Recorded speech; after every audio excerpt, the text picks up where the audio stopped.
It was a grainy video and taken from a distance, and she's just walking casually down the sidewalk.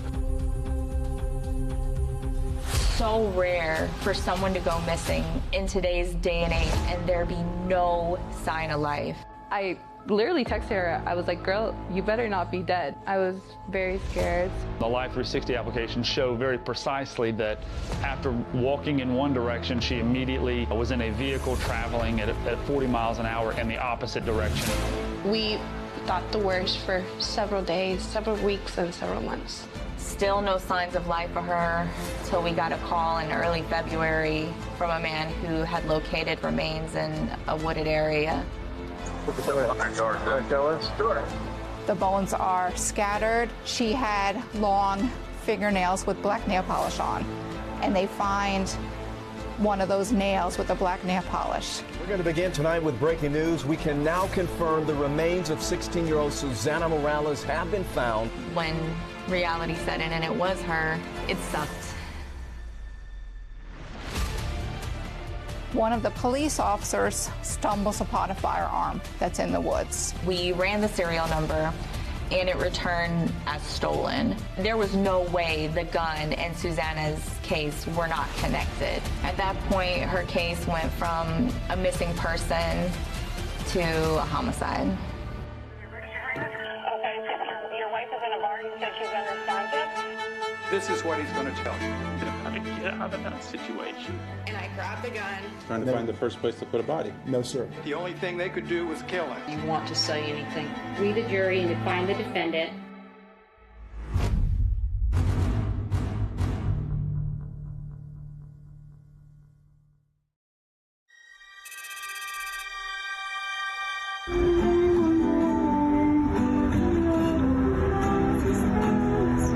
She was a outgoing, loving, sweet young lady. A normal, happy teenager. She grew up here in Gwinnett County in Norcross. Susana Morales had just turned 16. She really liked music, kind of making like dances and songs and TikToks like kids are doing, and just was a really go-lucky, fun person. We got a Susana Morales in the wild. We were close friends enough that she could tell her mom that she was coming to my house and I would cover for her as a friend. And that night, she never went to Esmeralda's house. She instead went over to see her friends, Kelly and Alyssa. They lived at the Sterling Glen apartment complex. They did admit to smoking some marijuana that evening, but just hanging out with friends. Around 10 o'clock, Susana's mother texted her and told her to head home. It's just about a half mile from the exit where she left the apartment complex back to her home. A surveillance camera at a community center captured Susana on her way home. It was a grainy video and taken from a distance. She's just walking casually down the sidewalk. Susana never arrived home that night. That night I didn't sleep. I was just hoping to hear from her. I kept calling her and her friends to see if there was an update, but she never answered. I was like, okay, she's not at her friend's house. Maybe she's with her boyfriend, but her boyfriend had no clue where she was at either. Like, I literally texted her. I was like, girl, you better not be dead. I was very scared. No hay palabras. There's no words to describe how I felt. I'm desperate to know where she was, worried, anxious, that she was kidnapped, that they were torturing her, that she was lost somewhere. The following morning, Susana's family did make contact with Gwinnett County Police to let them know she had not returned home from the night before. We wanted for them to start looking for her right away, but they let us know that we had to wait 48 hours before we officially declared her missing person. And that's because in the vast majority of missing persons cases, particularly with juveniles, they do turn back up. But then Susana's friend showed police what they had seen on a popular app they shared with her called Life 360, which tracked the movements of Susana's cell phone.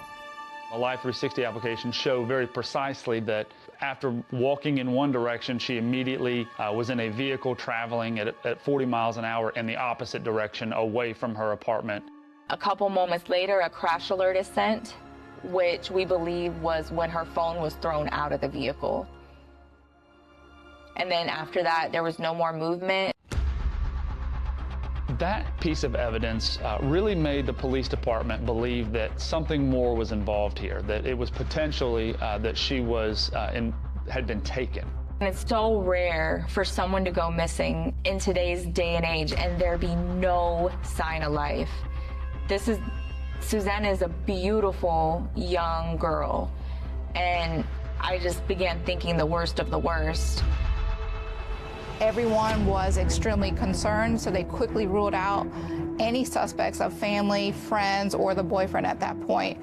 And it just was straight up, we had no idea what happened to her. The family, of course, they are posting flyers, they are on social media, so they're going all over the place. I was on Google Earth, driving around, thinking of different paths that she could have taken. Maybe it was just constant. It was pretty much 24/7.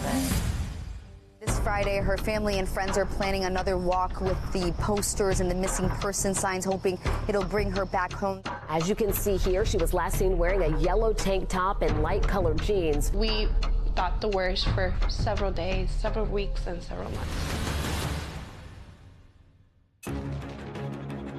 So all the way through the fall and winter of 2022 and into the beginning of 2023, the family received hundreds of phone calls from strangers saying that they had seen Susanna. We got reported sightings of her in Michigan, in Tennessee, and South Carolina.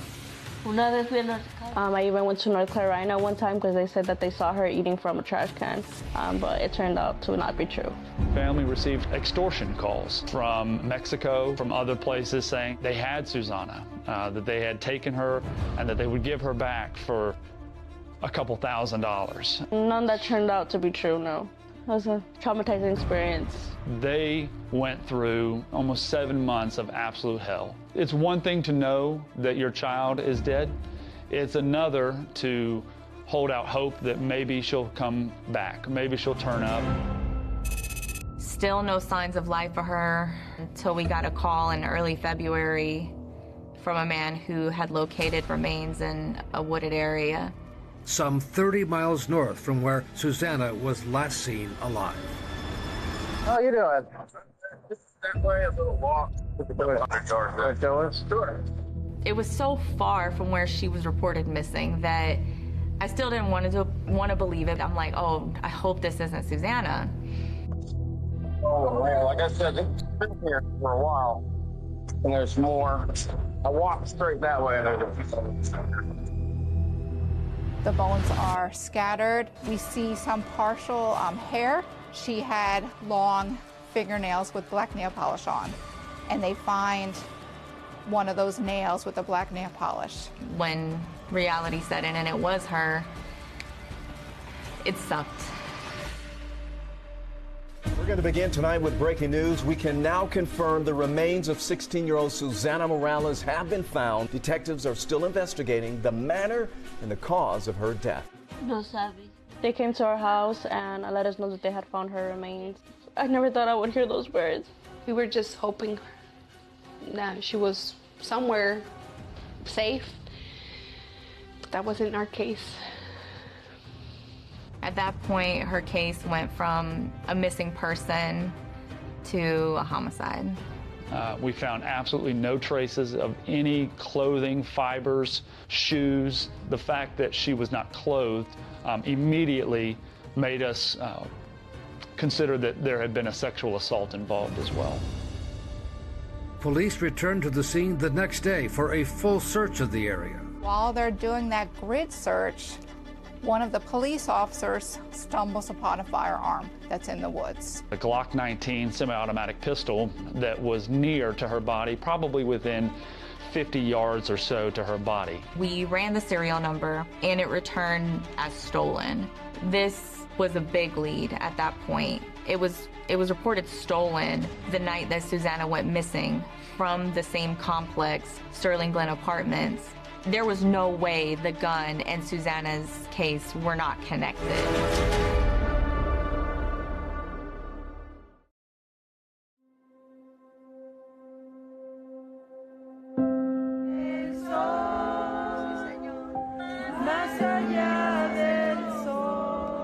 beautiful 16-year-old girl, Susana Morales, was laid to rest Monday.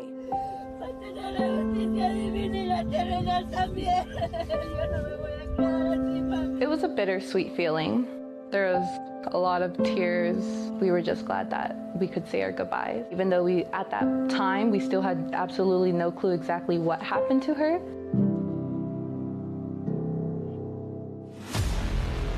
But detectives at Gwinnett County Police Headquarters felt they were getting closer to some answers, thanks to the gun found at the scene. We end up tracking that gun, and that gun comes back to Miles Bryant. What's up, man? Hey, Mr. Bryant. Miles Bryant was a 22-year-old police officer in the small town of Doraville, Georgia, who also worked part-time as a security officer at the apartment complex. And we find out just hours after Susana went missing, Miles Bryant had called to make a report of a stolen firearm. My Glock 19 holster is on the floorboard, and my Glock 19 is always together, you know? Right. He reported it had been stolen out of his vehicle, which was parked at the Sterling Glen Apartments. Oh, I hate to say, I think I left my they ain't smashed the window or nothing. I left my door unlocked. When I saw that, my first thought was someone was going through vehicles. Maybe Susana witnessed this and said something. They believed that whomever was responsible for taking Susana had stolen his firearm. But something seemed off to investigators as they reviewed the body cam footage made 6 months earlier when Bryant first reported the gun stolen. He tells the officer that he doesn't want it investigated. He just wants it documented. I don't really care about, the detective stuff like that. I just want to get on GCIC at least. Don't be caught on the side of the road with it, No, I got you. Yeah. Now, all of us in law enforcement know that a gun loose on the street is not a good thing. He also states that his wallet was stolen that night. I got my wallet. I don't know where my wallet at. So I can't find my wallet. But he never requests another license, and he uses that same license shortly later in a traffic stop. All right, got you ready? So then I began looking into Miles Bryant. We had had multiple encounters with him in other incidences where he attempted to get into a female's apartment. 3 months after Susana disappeared, Bryant was caught on surveillance cameras trying to get into the home of a former high school classmate. He is seen on Ring doorbell cameras 2 times going to her house when he knows she's not there. One of the times, Bryant, who served in the National Guard, was wearing his guard pants and cap. I'm trying to get into her apartment, trying to break into her home. She calls law enforcement. Okay, do you know this person? Yeah. Who is it? Miles Bryant. He was in my military. He still works for the cop. Were y'all in a relationship? No, never. That young lady had filed a complaint with the city of Doraville about his actions. They did open an internal affairs investigation. They quickly closed it out without speaking to her about it. And then investigators began to search through Bryant's work record as a police officer. I wanted to review any type of body cams where he had any involvement with juveniles, if he had any missing persons, those type cases. Just 2 months before Susana disappeared, Officer Bryant's own body camera showed him dealing with a teen who had run away. This is her? Risha. It was particularly interesting to us because this young girl, I believe was maybe 13 or 14 at the time, was a young Hispanic female. You want to go to jail? That's what you want? No. You don't want to go to jail? Well, that's the route you're headed. He was pretty much scolding the juvenile for running away. So if somebody picked you up and raped you, then what? You didn't think about that, did you? I don't really think it's going to happen. You don't think it's going to happen? I deal with rapes almost every day.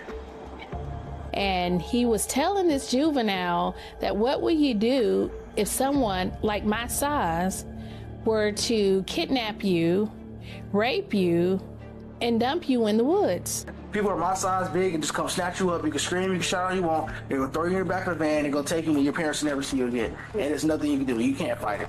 I mean, you're strong. I promise you. I bet you're strong, but you're not that strong. And that caught my attention because that's exactly what happened to Susana Morales. It's a pattern of him being inappropriate with women. That shows his intent and his motive that we felt was sexual in nature towards young women. So at that point, in order to essentially rule Mr. Bryant out as a suspect, the Gwinnett County Police Department obtained a search warrant for his phone record. Miles' phone records put him at the location where Susanna was found. And the GPS data showed Bryant had returned to the area the following morning.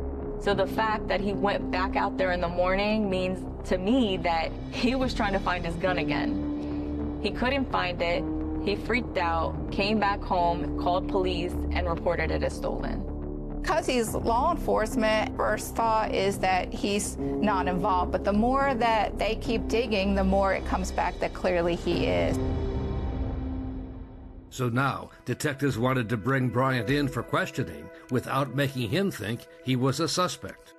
But you got some time for us to come up to our headquarters and just talk about what you see on a daily basis and stuff like that. Yeah. And we just kind of played into that, like, hey, can you come help us? Cop to cop. We're literally talking to everyone here, so we're just trying to document we got no leads, man. We're just trying to document everything. That's all we are. No problem. Okay. You gotta come with y'all. Can I drive there? We'll drive you, man. Yeah, we'll take you up there. Yeah, you don't gotta waste your gas or anything and all that stuff. It was clear he was nervous and concerned. You got any guns or anything on you right now? No, I don't. You don't? No. Okay, can I pat you down just to make sure? What's going on, man? You're good. It's our policy, man. We just I know how to road. All right. So he came in consensually, and we didn't have a warrant signed at that point. We were in the process of getting it signed, but he came in on his own. The whole case is circumstantial, but every single piece of evidence puts him at that scene. They needed a confession.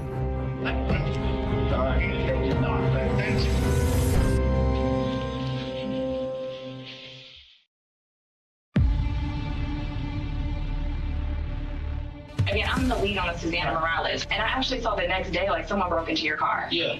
I didn't begin the interview accusatory in any way. I continued to tell him, we really need help with this. So I'm thinking it's probably, this is like our theory we're working on right now.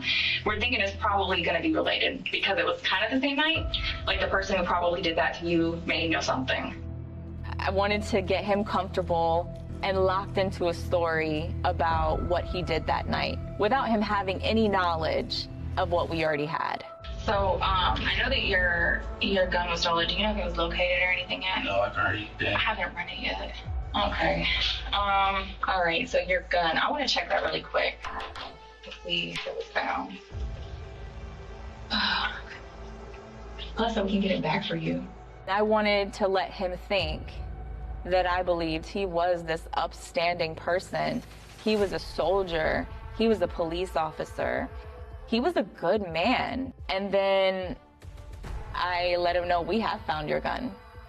Okay. All right. So basically my sergeant did confirm. So we did find your gun, actually. In his face at that point, I think he was like, oh crap. Yeah, so that just like raises suspicion even more. Not with you, but like I think it's the same person who probably kind of, it wasn't listed as stolen before, but I couldn't figure out who had found it. But you watch the news, you know we found Savannah. But there was actually a gun found out there too. Yeah. And it's the same serial number. He just verified it. Crazy. I know. So help me walk through it a little bit. Like help me some kind of way. At that point, I began continuing like, oh man, that's crazy. Is there any possibility you'd ever been out there? Do you ever go in the woods and stuff out there? In the woods, no. Is there any reason why you would have dropped it out there maybe? No. Do y'all do any training out there or anything? Did you know her at all? Morales? Nothing? Never saw her like playing basketball or anything with the other kids? I didn't recognize her at all. That is crazy. I continued to try to keep him comfortable and give him a chance to lie to me again. So I know you heard about it. Did you research it at all? Didn't look it up at all? The case status or anything? But detectives had already searched Bryant's phone. He's looking up the location of the area where Susanna's body is found. How long does it take for a body to decompose? This is before she's found. Your gun was found there. Yeah. You know how this goes. We have to do like this, that, and the third to do everything. Which we did. We did our due diligence because I was like, hey, you know, I knew that you were a cop. I'm not done. I've been doing this a little while. So then I drop another piece of evidence. We have your phone records, and I know you were out there. Basically, we know you were there, but we need to figure out why and what happened. I don't think you're a bad guy. I don't. Mm-hmm. You weren't brought up here in handcuffs or anything. Yeah, no. So, and I have your back. That's what I'm saying. Like, you're like family. You know what I'm saying? We're all family here. I gotta figure out what happened because there's no arguing. If you were there, if you weren't, you know you were. Right. Okay? Tell me what happened, please. I don't know. I literally was with my girlfriend, on the phone with my girlfriend, and that's it. I think I was on Instagram. I mean, it can't just, are you saying it's just a mere coincidence that you ended up in the woods, the same place Susanna? Her body was found there, dude. I got honest. Your gun is found walking distance. This is the time to be 100% honest. I swear I'm being honest. That is crazy. Miles. Now I'm nervous. We got your phone in the woods 3 hours after. Why were you in the woods? I wasn't in the woods. You were in the woods. I was not in the woods. You were. It's not. It's a question about if you are a cold-blooded killer or if you made a mistake. That's literally where we're at right now. That's where we are. I'm letting you know. And I just told you what the district attorney's office is probably going to use against you if they pursue anything. How do you think that's going to look? Bad. So explain what happened. It's not a question. You know you're involved. No, I'm not involved. No, I would not do that and say, well, maybe I messed up. No, not that. Not involved. Not involved. I was into it with my girlfriend that entire night. Did you kill her? No. Were you with her when she died? No. Why did you dump her body there? I didn't dump her body there. Were you trying to help her and she was already dead when you found her? No. In my head, I'm like, okay, he targets women. He victimizes women. Maybe being interviewed by a woman isn't the best idea. You got anything else? No. So it wasn't really hard to make that decision and ask Sergeant Poppy and Detective Jorstad to take over the interview. We were hoping to come in here today and you were going to give us a good reason on why it's not you. And unfortunately, it's gone the other way for you. You just got to man up. You're a military man. You're a police officer. We don't know why you did this to this girl. I didn't. I would not say you said the only thing now you can do is, explain what happened and maybe show some remorse. I did not do. I feel bad. That nothing should happen to somebody, but I didn't do that. Sorry, I don't believe you. I love my job. I love my career. I wouldn't do that if I was working at QT. Or did you do it because you have this job and you thought you'd get away with it? No, what? No. That's even more messed up. I'm hoping you were going to be a man and own up to whatever you did. But instead, you can sit there and be disgusting. Not a cop. You don't represent this badge at all. Or this country. Honor, integrity, sacrifice. You're none of those. At the end of the interview, we advised him that he was going to be placed under arrest. He was placed into handcuffs and taken to Gwinnett County Jail.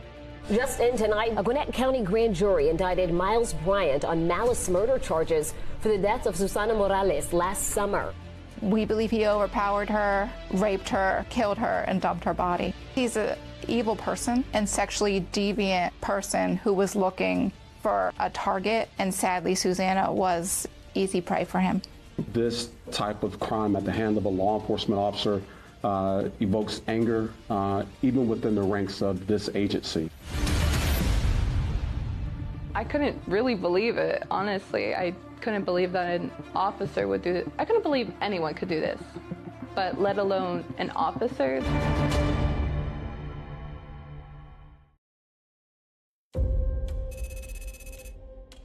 the defendant will please stand. His name is Miles Bryant. Susana Morales' friends and family were in court every day. It's like you relive everything again. The pain, it came back for those 2 weeks. I saw a murderer. That's all I could see.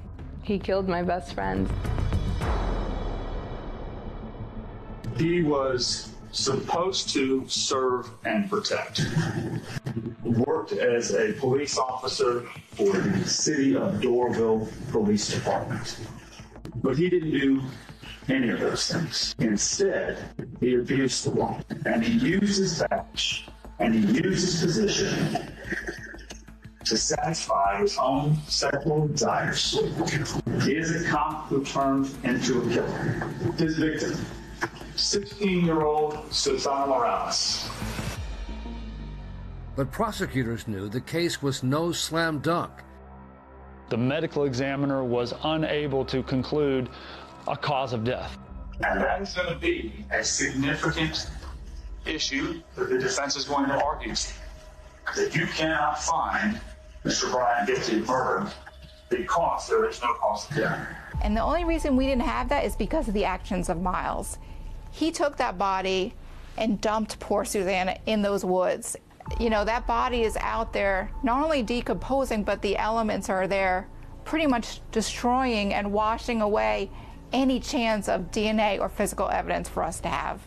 But the defendant doesn't get to escape justice because he's good at committing a crime.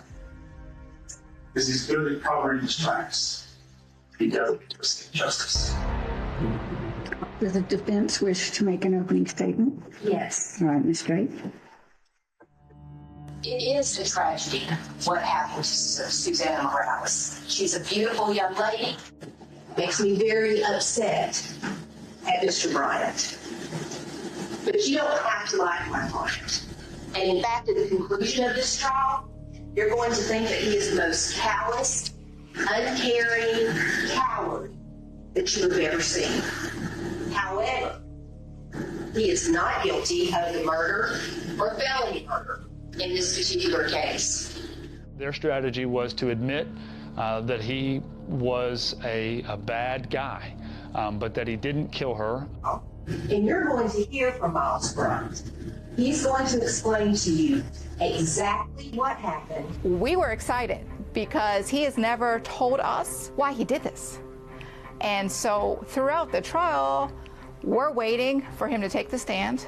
And he's going to explain to you his thinking, and I can promise you, you are going to hate that young man sitting here. But at the conclusion of this trial, I'm going to come back up here and tell you it is fine to hate Miles Bryant.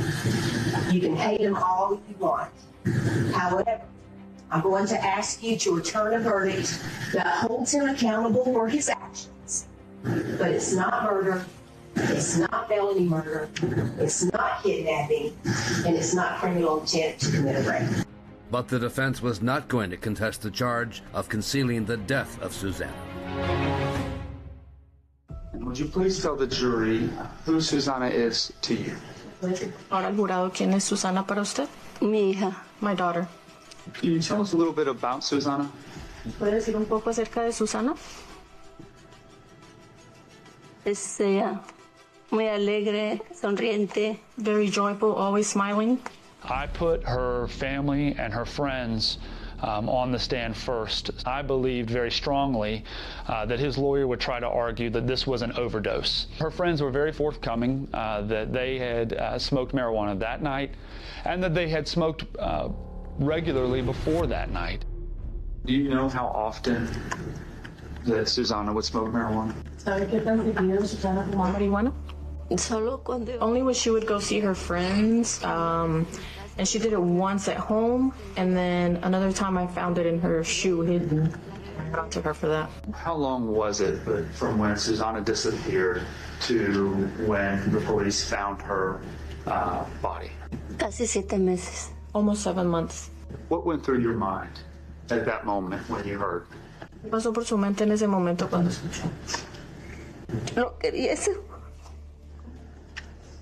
Yo no quería esa noticia. I did not want that those news. Yo la esperaba. I was waiting for her. Y la sigo esperando. I'm still waiting for her.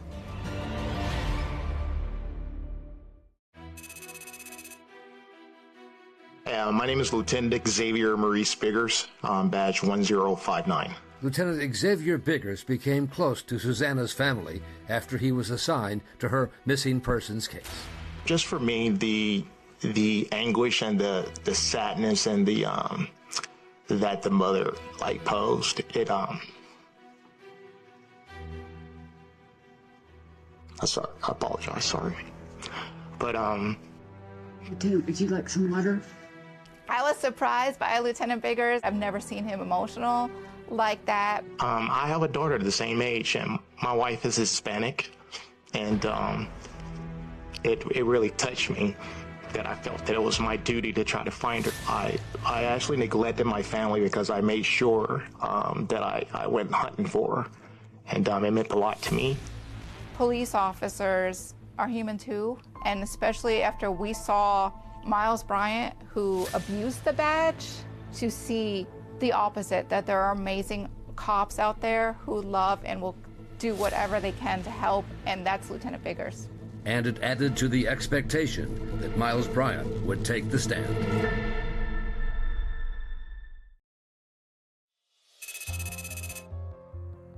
Today, 8 witnesses testified in the trial of Miles Bryant, the former Doraville police officer charged with kidnapping and murdering 16-year-old Susana Morales. Good afternoon, ma'am. Can you state your name? Elisha Bates. Elisha Bates was the woman who had reported Bryant tried to break into her apartment. I heard the knocking, so I knew it was Miles. I grabbed my gun and I peeked through the peephole. And what did you see when you looked through the peephole? At first, he was just standing there. He started knocking on the door. And then as I backed away, he started kicking on it harder. I moved to the living room of the house and I started calling 911 at a distance so he wouldn't hear the phone call. Miss Bates was essential because it showed that Miles's behavior to her was just creepy. What do you have Mr. Bryant saved in as your phone? Miles the stalker with an axe and a hole. Did you put that in there? I sure did. He has a pattern of targeting young, vulnerable women and being inappropriate with them. To us, that shows his intent and his motive that we felt was sexual in nature towards young women. And Ms. Bates, the person who was attempting to get into your home, do you see him in your storeroom? Yes, ma'am. Please point him out to the juror and tell us what he's wearing. An orange button-up with a gray tie. He took his glasses off and he has on black shoes. Please let the record reflect that the witness has identified the defendant, Your Honor, and I have no other questions for this witness. Prosecutors waited until near the end of their case to put on the medical examiner, Dr. Carol Terry, who did not find a cause of death. That was a huge hurdle for us in terms of proving to a jury that the defendant was the person who had killed her and that he had done so intentionally. I believe if I had had the intact body, I could have come up with a specific cause of death, but I'm limited based on what I have. The body is too decomposed. All I have is a skeleton. I'm very suspicious of strangulation, chest compression, suffocation, smothering, something of that nature. And I just do not have the body in a condition where I can prove that or disprove that. And so I've called it undetermined. Yes. My name's Detective Angela Carter. Angela Carter was the prosecution's final witness in the trial. She was used to introduce the 3-hour interrogation that she conducted of Bryant. We know you were there. Pointing out what she thought was a slip of the tongue when Bryant was asked if he knew where Susanna lived. He started to say she said twice, and then quickly corrected himself. To what? What did he correct himself to? They said. I have no clue. She said she was walking home, and I don't know. She said she was nearby. Why was that of interest to you? Because to me, it pointed out that he spoke to her. Despite his claims that he had not. Correct. And then the prosecutor asked about a portion of the video after detectives had left the room when Bryant was talking to himself. Oh, man. Cannot go down for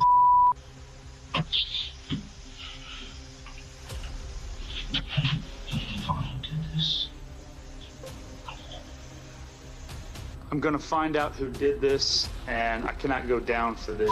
Were you able to hear those statements on the video? He knew we were watching. So the defendant said he's gonna find out who did this there at the end. Let me ask, did you ever find anyone whom you believed to be associated with killing Susana Morales other than the defendant? No. It's my understanding that the state is going to rest. Prosecutors now prepared for Bryant himself to take the stand. I know those jurors are anxious, and that's in the back of their mind because the defense attorney had promised he was going to take the stand. Mr. Bryant, I need to ask you some questions. Do you swear or affirm that testimony you're about to give in this case is the truth, the whole truth, and nothing but the truth? Okay. We heard the jail calls where his family is telling him, I don't know if you can do this, son. Do you personally, Miles Bryant, want to testify or not? No, ma'am. Okay. Utter shock. I knew very clearly at that point that that was going to be a monumental frustration for the jury. His lawyer is a fine lawyer.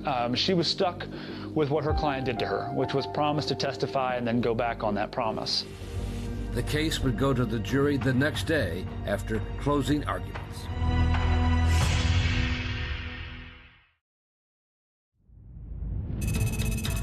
Defense, have any closing? Yes, ma'am. Thank you. Good morning, everyone. How are you? Just because Mr. Bryant was in the woods where that body was found, in and of itself, is not enough for a guilty verdict. There has to be more. We don't even know how she died. There is zero evidence that he caused her death. Is it unreasonable to think that he stops and says, hey, I got some edibles, let's go smoke some more, and her getting in the car? There is zero evidence that she was forced in that car. Zero. It's okay not to like Miles. Think he's disgusting, thinks he's a terrible police officer, whatever. It's okay. And it's okay to feel sick when you realize that there are other reasonable theories and that you have to return a verdict of not guilty. Thank you. All right, you ready? Yes, Your Honor. Absolutely. This badge is supposed to stand for something. It's supposed to stand for the obligation somebody takes to serve and to protect their community. But to the defendant, it meant nothing. He didn't serve. He didn't protect. He abused. He took his power, he took his badge, and he used that to violate the law. He used that to murder. He is a cop-turned killer. He is a master manipulator. He is a liar, but don't let him manipulate you. I'm asking you to do your job and to see through the manipulations and the lies and the red herrings and all of the other distractions that they're trying to throw at you, and look at the case and hold him guilty for the death of Susana Morales. News at 4 right now. We are on verdict watch. A Gwinnett County jury is debating the fate of a former Doraville police officer, Miles Bryant. We waited in the courthouse for hours. It was the longest couple hours of my life. Good evening. Has the jury reached a verdict? The jury had been out for some 5 hours. I was very nervous. I think I held my breath the whole time. State of Georgia versus Miles Bryant. Miles had the same carefree look on his face. I believe at that point he still felt like he was going to be found not guilty. Count 1, malice murder. We, the jury, found the defendant guilty. Count 2, felony murder. We, the jury, find the defendant guilty. Count 3, kidnapping. We, the jury, find the defendant guilty. Count 4, criminal attempt to commit rape. We, the jury, find the defendant not guilty. The jurors who believed him guilty of that charge agreed to find him not guilty because there was a genuine disagreement about that, what we sometimes call a compromise verdict.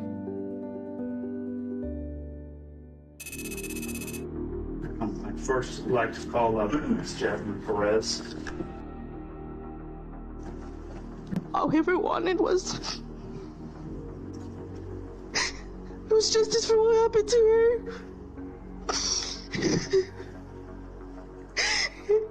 So I want to thank her for that.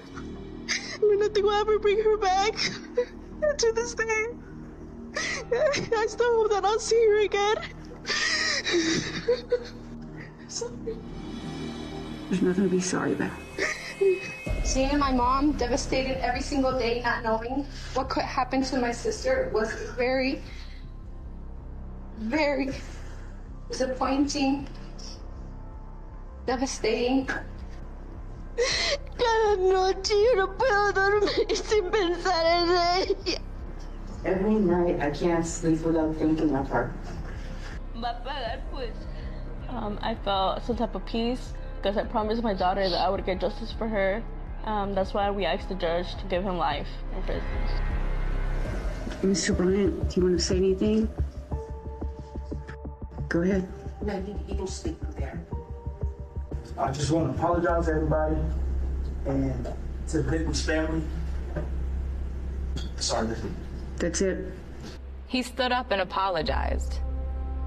But there was no explanation, no kind of remorse on his face. And he didn't apologize for his actions. He just apologized to the family. And that was it. One line. The judge has 2 options, and it's life imprisonment with the possibility of parole or life imprisonment without the possibility of parole. Mr. Bryant, on count 1, malice murder, I sentence you to life without the possibility of parole. Prison is where he deserves to be. You may go with the deputies. He is a bad apple, but Mr. Bryant, from the very beginning of being a police officer, had no intention of protecting and serving his community, only himself. I always remember her by her laugh, her beautiful voice. She's my little sister, and I'll never forget her.